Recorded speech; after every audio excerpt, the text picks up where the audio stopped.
everybody, and welcome to yet another Faitheism Project podcast. My name is Alan Katz, and I've always been grateful to Hebrew School for making me the atheist that I am so proudly today. And my name is Randy Lovejoy, and I'm a pastor without a church so that I can help people move inside of the faith who are outside of the church. I'm working on it. Hey, no, that's it's now if we, the goal is to make it snappy.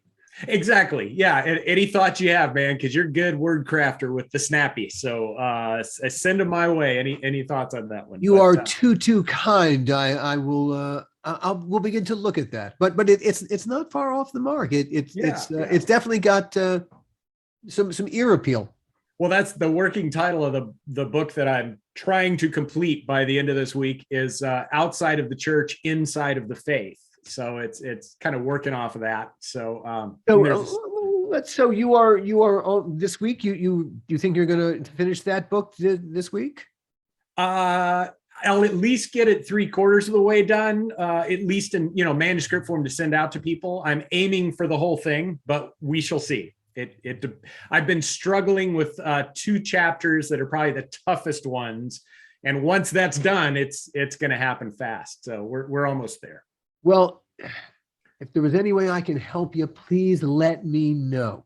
Thank you. Yeah, no, I appreciate that. Great. And with that in mind, we're talking today about is this a bad time to be a good Samaritan?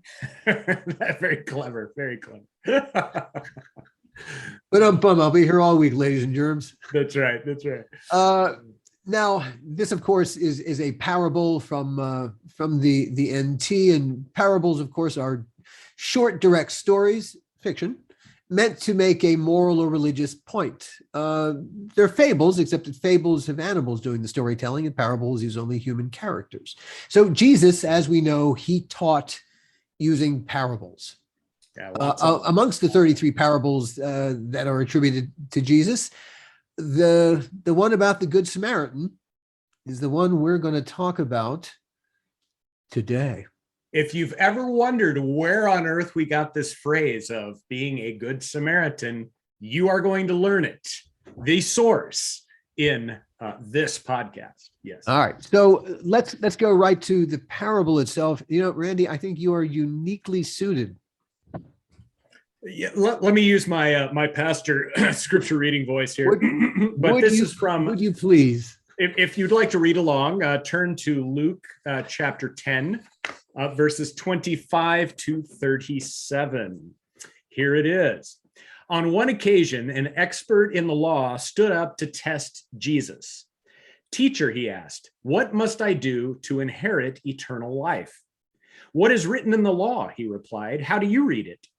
He answered, "Love the Lord your God with all your heart and with all your soul and with all your strength and with all your mind, and love your neighbor as yourself." "You have answered correctly," Jesus replied. "Do this and you will live." But he wanted to justify himself, so he asked Jesus, "And who is my neighbor?" And this is when he dives into the parable here. In reply, Jesus said, "A man was going down from Jerusalem to Jericho when he was attacked by robbers.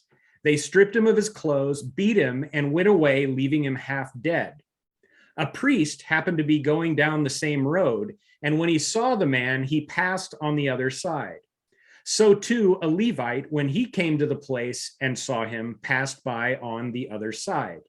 But a Samaritan, as he traveled, came where the man was, and when he saw him, he took pity on him. He went to him and bandaged his wounds, pouring on oil and wine.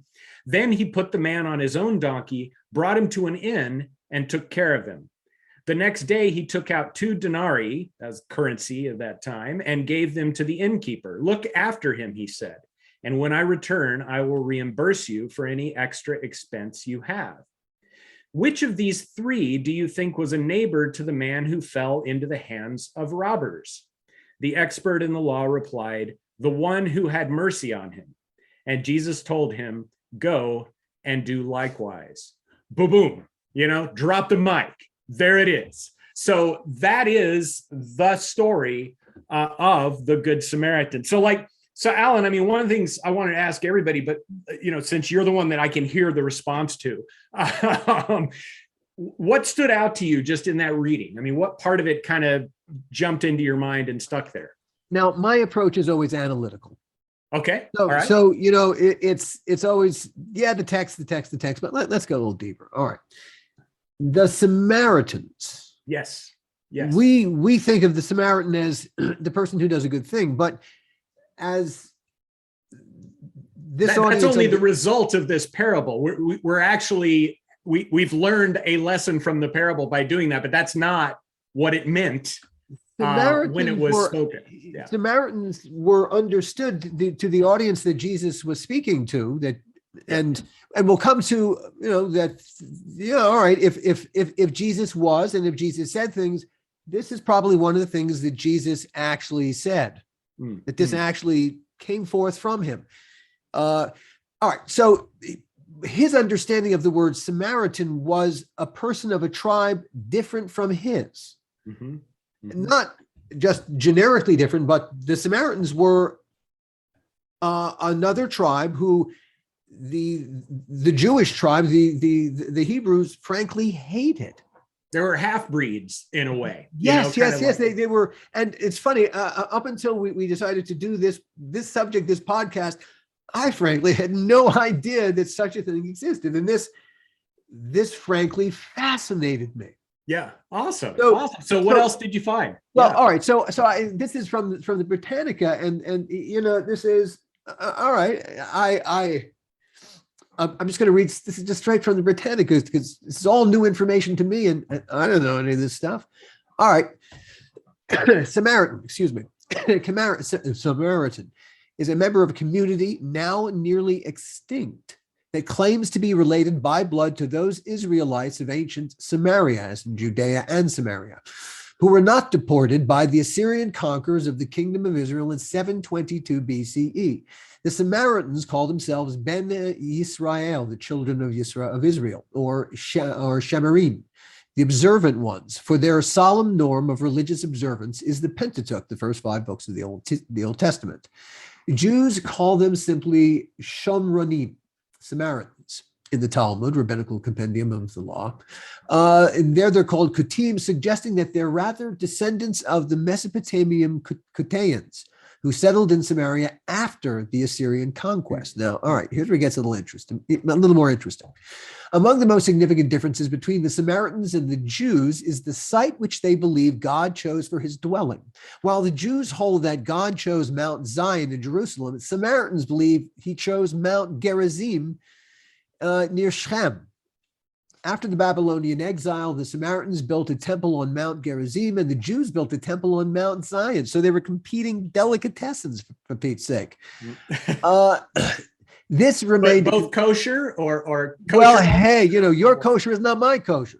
So this remained a considerable matter of dispute between the two communities. And in the 2nd century BCE, the temple on Mount Gerizim was destroyed by the Maccabean ruler John Hyrcanus. The low esteem the Jews had for the Samaritans was the background of Christ's famous parable of the Good Samaritan. So there's our context. All right, now update. By the 20th century, the Samaritan population dwindled to fewer than 200 individuals. But hey, they were still around. But it grew steadily to about 800 in the 2010s. Only in recent years have men been allowed to marry women from outside the community, although women who marry outside the community remain ostracized. The Samaritans are somewhat evenly distributed between a village on Mount Gerizim, which is also the residence of the high priest, and the city of Holon, where a synagogue is maintained just south of Tel Aviv Yafo. They pray in an ancient dialect of Hebrew, but speak Arabic as their vernacular. Interesting. Wow. Now, yeah. Hey, okay, so that's so cool. That's who the Samaritans. So when Jesus is talking about Samaritans, he's talking about this other group who we don't like.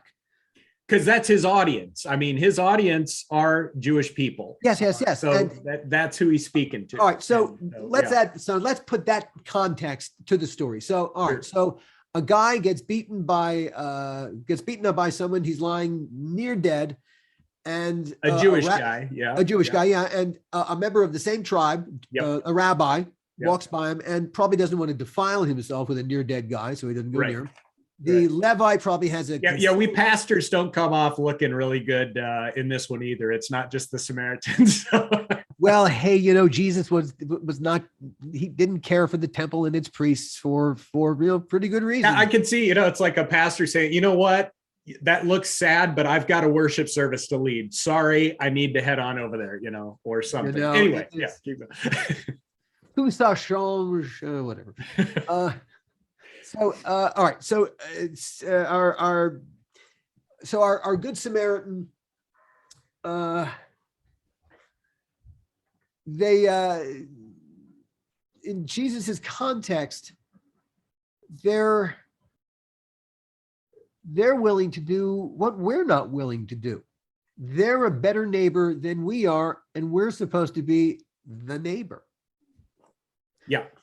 So it doesn't matter. And it kind of works both ways too. It's not like the Samaritans would always see the Jews and say, "Oh, wow, how you doing? How's it going?" But then the Jews would be angry, and there was distrust between the two of them as well. So, he's stepping over a barrier as well in the story. I would be willing to bet that the Samaritans, whose temple was destroyed by the Maccabean ruler John Hyrcanus, I bet they had quite a grudge. I think you're right. I bet they had issues. Yeah, there's a definite wall between these two people on both sides. But yeah, like you said, the people that you would expect, according to the law that they've just been talking about, that's love your neighbor as yourself, right? The ones you'd expect to be the ones to be the heroes of the story are, in fact, not the heroes of the story. And the one you would least expect to be the hero of the story is the hero of the story. So I can imagine, can you guess, let's imagine what the crowd response would be after Jesus finishes the little parable. Well, hey, the man was a radical, and that's a radical idea. It is an absolutely radical idea that your community needs to get right. Yeah.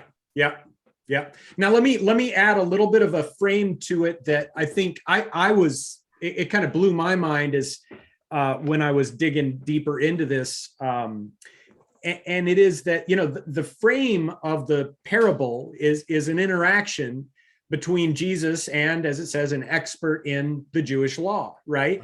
And it starts off a little tense because it says the expert in the law stood up to test Jesus. This isn't just a friendly conversation. It's kind of like, all right, who are you? I'm definitely putting words in his mouth, but who are you, this upstart itinerant preacher guy, that's stirring up problems? I want to find out if you really know your stuff, or maybe I can catch you in not knowing what you claim to know. So he says, "What must I do to inherit eternal life?" And then I love what Jesus does. This is, at least from my understanding, you tell me if I'm right. It's kind of a standard Jewish thing to do. He doesn't answer the question. He asks a question as response to the question, right? It's just like back at you. That's how you know Jesus was Jewish. That's right. It's right. So he says, "What's written in the law? How do you read it?" He doesn't give him an answer. And then he gives him this answer with Shema, right? Love the Lord your God with all your heart, soul, mind, and strength, and love your neighbors yourself. And Jesus says, "You've answered it correctly. Do this and you will live." So that could be the end of the story, right? But then the cool thing is verse 29, if you guys are tracking this, it says, "But he wanted to justify himself." And that's critical language. He wanted to justify himself. And so he said to Jesus, "And who is my neighbor?" Right? So that is the question that launches the parable. But then if you jump to the end of the story, so again, the thing that frames it, it's like the Good Samaritans, the painting, and then you've got the frame around it is this conversation. Jesus then reframes the story right after reframes that question right after telling the story. And he says, "Which of these three do you think was a neighbor to the man who fell into the hands of the robbers?" And if you think about it, the difference between wanting to justify yourself with the question of who is my neighbor versus the question, which of these in the story was a neighbor to, then right there, you've got a really important shift in what it means to fulfill this law of love your neighbor as yourself. That you get what I'm saying? But wouldn't the better question be, well, who isn't my neighbor? Right. And that could definitely be a follow-up to what the way Jesus asked the question, because the way the guy's asking the question is, all right, if we're supposed to love our neighbors as ourselves, then who are the people that qualify as my neighbors, right, so that I love them, right? And the question is, well, who doesn't? Right, who doesn't qualify? Exactly. And see, and that's why you get into the parable, the characters are set up in a way that it begs that very question, because it throws everything upside down. It's like Jonah, everything is the opposite of what it's supposed to be. But the point is, but the takeaway is supposed to be, if a Samaritan is willing to take care of one of us and that we won't take care of. Right. And that's where he says, which one was a neighbor to. It's so like that's how you be a good neighbor. It doesn't matter who's doing, it doesn't matter who it is or who to. In essence, it's kind of like a larger illustration of do unto others. It totally is, because it's like, the moral of the story and the morality that this story is trying to shape is this idea that loving your neighbor is not about defining or limiting who you show love to. Love your neighbor is on you. It's about the quality of your relationships that you offer to other people, whoever they are. That's what that's all about, and that's what this parable, it's trying to get people to have that shift in thinking. If say the rabbi or the Levite in the story, if they had been the one who had been knocked down and attacked and left half dead, as they lay there and some other rabbi and some other Levite walked by, I wonder what they would have gone through their mind. Yeah. And I think, that to me, please be a good neighbor. Right. But I think, the way we think of a good Samaritan today even is kind of like, what, I am going to do this nice thing to this person. I'm going to be a good Samaritan. Now, that's a start, but that's not where it's supposed to, end. It's really, if you want to be a good Samaritan, what that would mean is that you offer the same quality of relationship to whoever you meet and whoever you gather with, regardless of who they are, regardless of, like in our day, their ideology, their past, their hat, their t-shirt, their, whatever, whether they're waving a big flag or burning a flag, or, I don't know, but whatever, it's like, that's what this is trying to get at. And that's what it means to be a good Samaritan. But I think we still have a lot to learn today from this parable. You know what really courageous people do in a sudden situation? What's that? They just rush in. Yes. They don't think about, should I, shouldn't I? Let me do the calculus here. The situation happens and suddenly they're being courageous. I saw that in 9/11 with the first responders. Sure. That's what they did. They ran the opposite way of everybody fleeing for their lives. And it was this amazing act. It was really an amazing act of heroism. A Samaritan is generous, extremely generous of spirit. Yes. And whatever I can do to help whomever at whatever time they need it. Yeah. That is what a good Samaritan is. There's no negotiation inside their heads as to, do I have time to do this? Oh my God, what? I don't know if I can afford to pull this up. Suddenly you're just there doing it, and all the other stuff is just details you'll sort through later. Yeah. But I think another part of the challenge of actually living this stuff out, is we have to have a self-understanding that allows us to cross the boundaries we've set up, or to cross the walls that we've set up between us and other people, without threatening what it is that we believe. And again, I think, I'm going to pat us on the back here. I mean, I think the conversations and the friendship we've developed is one that crosses what is a barrier for some people. But it does that in recognition that there's something really important in what we're doing. And it doesn't mean that you're going to become me or I'm going to become you. What it means is that there is something really important going on by developing a relationship with someone who has a different experience in life, who has a different approach, different thoughts on some different issues, but that we have a lot in common as well. And I just think that's something that we have to work at. I don't think it's a really natural thing, historically speaking, for human beings to cross those kinds of boundaries. It's much more natural to set up a group that we're a part of, draw a firm boundary around that, and say, anybody on this side of the boundary is my bud, and anybody that's not is my enemy. And this is a much more radical way of approaching human relationships, and other as your neighbor. Yeah, that's right. That's right. Yeah, Never I mean, I think your neighbor as your neighbor, see the other as your neighbor. Yes, I think that's definitely a way to really think it through some more, is who are the people that are the other for me? Because I think we all have them. Doesn't matter, we all have them. But who are the other, or who are the people that I see as kind of a threat, or that I kind of tighten up when I see them? And how can I begin to apply this parable, this idea of love your neighbor, in those situations?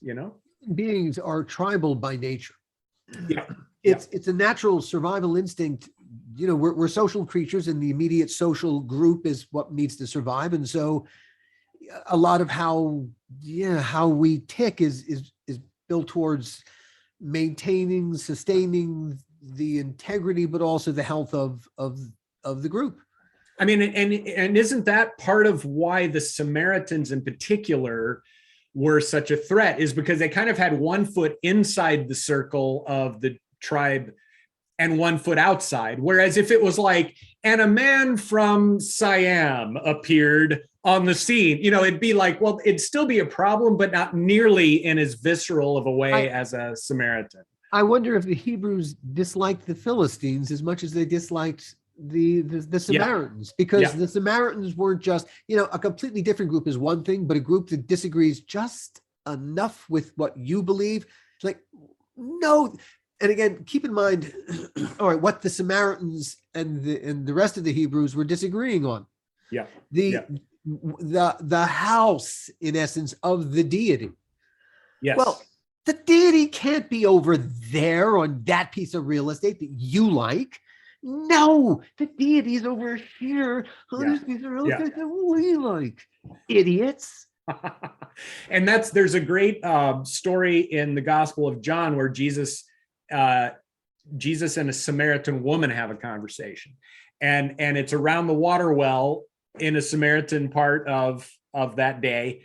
And number one, Jesus as a man should not be hanging out alone with a woman. That wasn't done. On top of that, as a Jewish man and a Samaritan woman, you're really, this could make headlines. Whoopi got booted off of her show. Jesus definitely could have gotten booted off of his TV show by doing this. But part of the conversation they have is she says, well, I understand that you all think that we're supposed to worship over here, but we believe worship over here.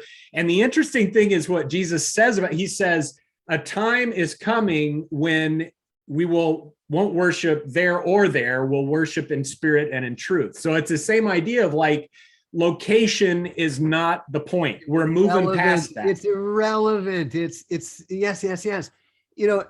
When I thinking now about the the schism between Yeah. the Samaritans and the rest of the Jews is kind of like the Catholics and the Protestants. Sure. Yeah. Is disagreeing over something fundamental to the dogma. Right. Right. And this is untenable. It is one way or the other. These are absolutes.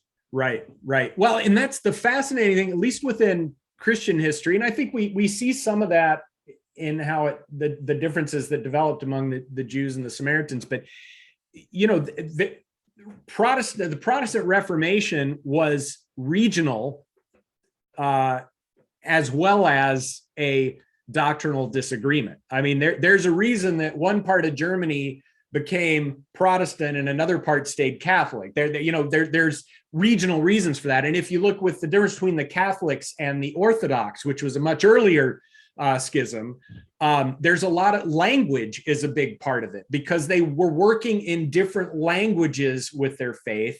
And so there were a lot of arguments and misunderstandings about things like the Trinity and all this deep theological stuff they were trying to work out, but their language was a big part, as well as where they were from, of those divides. Now, they would say, no, it's purely theological, but it really isn't. It's also about geography, about culture, about tribe in a different kind of definition. And the more that your tribe becomes distinctive from another tribe, and you start to believe that your tribe is the tribe, then you've got all sorts of problems that develop. And to me, that's one of the beauties of Christianity, even though you wouldn't know it by reading the headlines, but it's that Christianity has shown up in so many different cultures and languages and places, and the institution has looked so different that it's really hard for anybody thinking historically, of course, to really make the point that they've got it all right, that every other expression of Christianity has been problematic, but we've got it right. Now, that doesn't stop people from thinking that. I'm just saying that historically, Sure. You can't argue that. You have no ground to stand on. I remember hearing one Scottish, Andrew Walls, a Scottish historian of religions, that in one of his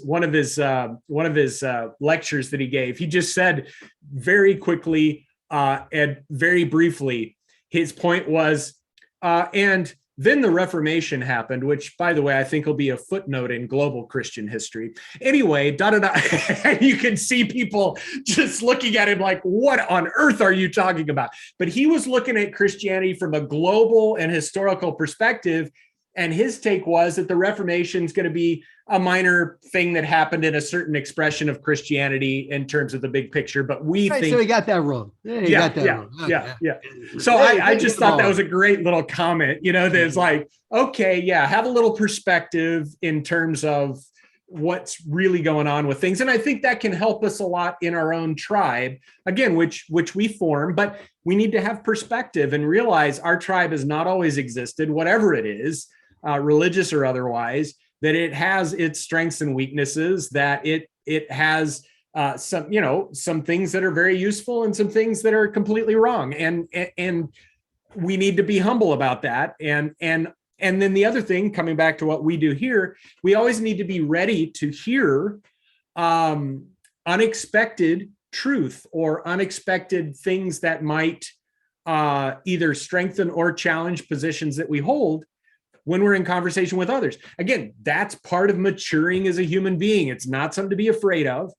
It's something to really value. And it's one of the reasons I've grown a lot in our conversations, just as we've talked about these different things together. So feelings are mutual. Before we move on, doing some of the research for the topic, which makes it so much fun, is something you learn so much. I didn't realize that the parable itself had been the subject of so much discussion and disagreement in the early church. Tell more as they try to figure it out, just as to what it represented. What was Jesus talking about? Was Jesus really, in essence, the Samaritan himself? Some argued that yes, he was, or no, that was not the point. There were tremendous disagreements between various early church thinkers as to what did Jesus mean? And you know, that's part of the beauty of a parable to me, as opposed to, you know, Jesus could have just said, hey, you need to love your neighbor in a different way. End of story, right? But the beauty of the parable to me is that you can't just shrink it down to a propositional truth statement and be done with it. It's like, it's a story, and the point of it is to go enter into the story and let it mess with your head, and then figure out what it means in your everyday life. And so to me, a lot of theologians, especially in the West, they go at stuff in the Bible and they want to be able to reduce it to one incontrovertible, you know, propositional truth statement that's good for all time. But that's not the point of the parable. That's not how knowledge works with the parable. And it actually, to me, is a very narrow view of what meaning is, you know, and it just takes all the fun away. You know, it takes all the fun out of it, you know. It seems to run counter also to what Jesus is doing. Yes. Because I mean, again, Jesus, I've forgotten what percentage of his teaching, I think it might be like 30 to 40% of his teaching was in parables in terms of just length.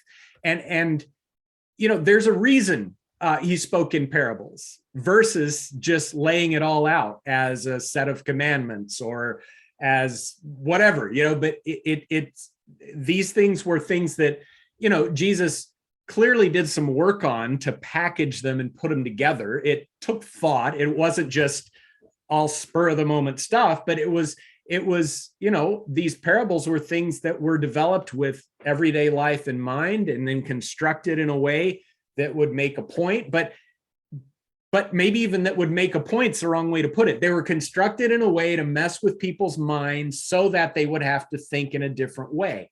You know, I think that's the point. The most direct way to deliver the lesson would have been, all right, look, it doesn't matter who it is who gets knocked to the ground. Just look after them, okay? It doesn't matter, even if someone you don't like. That would have been the unpoetic way to do it. But exactly. By making it a story about the least liked tribe of our tribe, and they're the example, you know, that's a very inventive way to drive the point home, because it's more than just the simple, oh, for God's sake, be nice to each other. It is. And I think in a way, you know, we love stories. I mean, I know when I walk the Silver Lake Reservoir and listen in on other people, they're always telling stories, you know, and so a story circumvents our barriers and our defenses and all that and draws us in. And we're like, wait, I want to know what happens in that story, right? And we're wide open. And then truth can enter in through a story that, you know, people have the defenses ready for propositional statements or just in your face stuff or whatever. But when you put it in a story form, it sneaks in. And I think that's one of the reasons, you know, to me, the arguments about the parable, in a way, prove the value of the parable, because it was shaking people up. That's why they were arguing about it and trying to pin it down, because they wanted to tame it, you know? And it's like, no, sorry, you can't tame these stories. They're going to mess with you whether you like it or not, you know? How do you think the world has done with the parable over the course of time?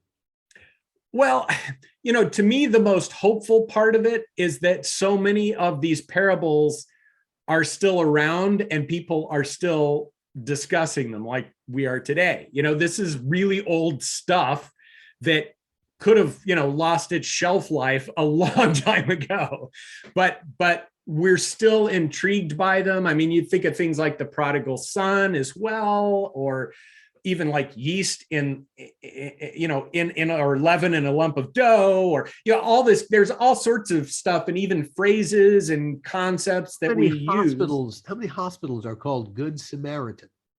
That's right. Exactly. So they're still having their impact in that sense. But as far as transforming the way that we treat one another, you know, we've definitely still got a long way to go on that one. The parables are still needed. I guess you can't say, well, we've handled this one, let's just put that in a museum because it's really no longer relevant to our situation. We can't do that. So I would say it's sad that they haven't changed our global consciousness, but I would also say that they are continuing to have an impact well beyond that, even like the Iliad. I mean, we still talk about the Iliad, but we don't really use it the same way we use parables like this.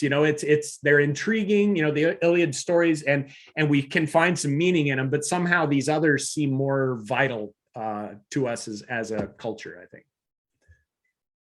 So I would definitely, I would say they haven't been a failure, but they have also not brought about, the lesson still needs to be learned again and again and again. A darker view of humanity, and the fact that you've had 2,000 years to figure this out, and you still figure this out. Yeah, we're kind of slow that way. Maybe it's just not for you. Maybe some other. Yeah. Well, to me, that's where we get into something that is definitely not a topic for this podcast, but to me, there are deeper issues and questions like, why do we keep going back again and again to the negative parts of tribalism, which you could prove historically it has not served us well, to draw a line around our own kind and then try to get rid of others. That hasn't served us well. It's caused all sorts of misery and horror. And so I think the question of why do we keep going back to that is a really intriguing one that, that you could get all sorts of specialists and people in different disciplines together for that kind of a conversation. What might seem self-interest on the surface is so very much the opposite of self-interest in every other way. Isn't it? Yeah. There are a lot of things about human beings that don't track, and that's one of them. It's just like, okay, if you step back for a minute from your group and look at the little bit bigger picture, you're going to see that this approach probably isn't the best approach if you want to achieve the goals that you say you're after. But we go back to that playbook again and again and again and again. For me, that's why this parable is still around and why it's still relevant and why it's still argued about, is because it says your playbook stinks and you need another one, and you've got to decide whether you're going to listen or not. We aspire to be so much, as Mel Brooks put it in the theme song to the 12 Chairs, hope for the best, expect the worst. Oh man. Well, I think we ought to pick another parable or two sometime down the road to have a conversation around too, because there are definitely, like the prodigal son, which is one that many people know, or they've seen it in artwork or whatever. That would be worth talking about. Perhaps there's what's the one about the mustard seed? Yeah, right. A mustard seed you just need a mustard seed of faith. So that's a very short, pithy saying, but it's definitely one, and about how it's related to its idea that it's small, but then it grows to be this. An enormous thing.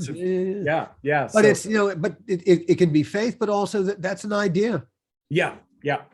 Good ideas can do exactly the same thing. So it is. Hey, they're instructive. But hey, then atheist that I am, I consider myself very much a fan of Jesus. So. Well, and that's the thing I'd encourage everybody, regardless of whether you're, an actively practicing Christian or not. The fact is, these stories of Jesus, there's a lot of meaning to them, and it's meaning for us as human beings. And so, don't dismiss the text just because they come in this weird big book and are in 2 columns with gold letters and all that stuff. It really, this is stuff that there's a reason that it's still around after so much time. And it makes it worth reading, along with, there's a lot of other texts, religious and otherwise, that are still with us from a long time ago, and we should read those too. There's a reason they're around. My throat today. Though one is an atheist, one can find good ideas where good ideas exist. And Yep. one of the reasons that I think the teachings of Jesus, the messages are the terrific messages. Yeah. Mhm. If you Mhm. live your life doing unto others, you will be a happier person, and you will have a more fulfilled, productive life. Mhm. Mhm. It's absolutely true.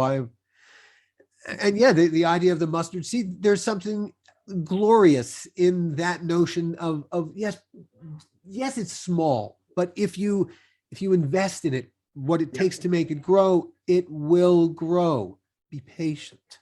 Yeah. Yeah. Yeah. These are messages that transcend religious faith. They're just good, smart thinking. Yeah, and I think that's one of the ways that I think a lot of times Christianity narrows itself, is by acting as if the teachings of Jesus are only meant for the church, because so many of them are about themes that we all struggle with as human beings, like this one. And that's why, just to have an inside the church conversation about the parable, it's a lot more fun to have a conversation outside of the church with a wide range of views and see what comes out of it, because it's relevant for all of us, But as I think, you've encountered over the course of your career, the church has not always been the best steward of the message. Yeah, I think, and part of it is a protective, I'm going to give credit. There's a protectiveness of the stories. We don't want the stories to be destroyed. These stories are valuable. We want people to talk about them even with respect, and there's that kind of an approach. But again, I still feel like even outside of the church, the vast majority of the people I know that would not go to church at the same time are not trying to be disrespectful of Jesus. As a matter of fact, there's a sense that, okay, this guy is something important, is someone that we can even respect, whether, no matter what we believe about him, there's something that's there. There's a massive difference between Jesus and the church. Well, and I think the other thing, just from the church's side, it's just, we don't need to protect Jesus. Jesus is a big boy. He can handle himself, Totally. So, but that's the point. That's what the churches are really protecting. They're not protecting Jesus. Jesus is an idea that's so big, it doesn't need your protecting. The churches are always protecting themselves. But again, that goes back to kind of that tribal sort of approach to things. We just keep falling back into it in all sorts of arenas, no matter how much of a good Samaritan we're trying to be, we still end up falling back into that same tribalism and setting up the same little world that the parable blows apart. And it says those distinctions you set up, really, when it comes to love, they fall. These are not relevant to fulfilling or following the command. So you end up behaving like a Levite, for Pete's sake. That's right. Yeah, and on that bombshell.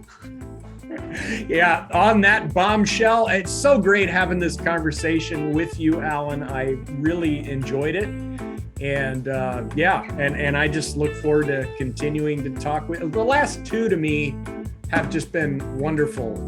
And I mean, they've all been good, but these just stood out to me as really interesting. So in terms of how to solve the problem, how to get people to be better Good Samaritans or Good Samaritans to begin with, I don't know, maybe we need a book, How to Be a Good Samaritan for Dummies, The Idiot's Guide to Being a Good Samaritan. I don't know, am I thinking about this wrong? Well, I think in the meantime, just read the parable and let it draw you in and mess with your mind and then figure out, all right, what can I do in the next hour or two to really apply what I've learned from the parable. That's probably the best start you can make. And then keep it with you and watch when you turn back to your tribalism to make yourself feel secure, and kind of ask yourself, Okay, wait, why am I doing this? And what if I took this other way instead? What would happen, So that's your homework, everybody. Between now and the next podcast, we need you to go out and be Good Samaritan. Build the habit, a daily, day by day, moment by moment, interaction by interaction, Good Samaritan. That's what our country and our world know desperately you can needs. do it. We have faith in you. Yes. Hey, well done. Okay, end right there. Cut. We're done. On that, we'll see you all next time. Thank you. Thanks, everybody. Good to be with you.